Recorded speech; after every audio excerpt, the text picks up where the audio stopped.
আপনারা দেখতে পাচ্ছেন জেনারেটরের ভিডিও।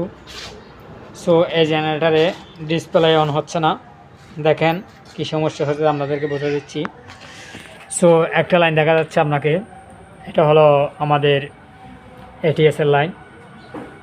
এটিএস থেকে এখানে লাইন চলে আসছে, দুইটা এটিএসে গেছে নিউট্রাল ফেস, আর দুইটা এটিএস থেকে এখানে আসছে। জেনারেটর অটো কীভাবে করা হয় আপনাদেরকে দেখাচ্ছি। সো হঠাৎ করে আরেকটা জিনিস চোখে পড়লো, দেখেন কেবলটা কীভাবে পড়ে গেছে।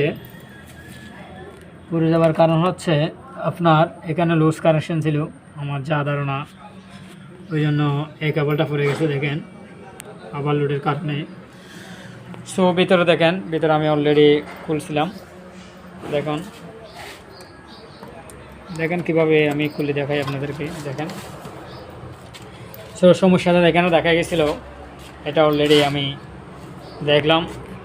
এখানে কতগুলো পিএস আছে দেখেন, এই পিএসগুলো কেটে গেছে। কেটে যাওয়ার কারণে জেনারেটর অন হচ্ছে না, ডিসপ্লেতে লাইন আসতেছে না। সো অনেক খোঁজার পরে এই লাইনটা বাইর করলাম, পিএসগুলো চেক করছি সব মিটার দিয়ে, তারপরে পাইলাম। দেখেন সো এখন আপনাদেরকে ডিসপ্লে অন করে দেখাইব। দেখেন ডিসপ্লে অন করলাম, দেখেন কীভাবে জেনারেটর স্টার্ট করতে হয়। দেওয়ার পরে এটা দিবেন, জেনারেটর এখন স্টার্ট হবে।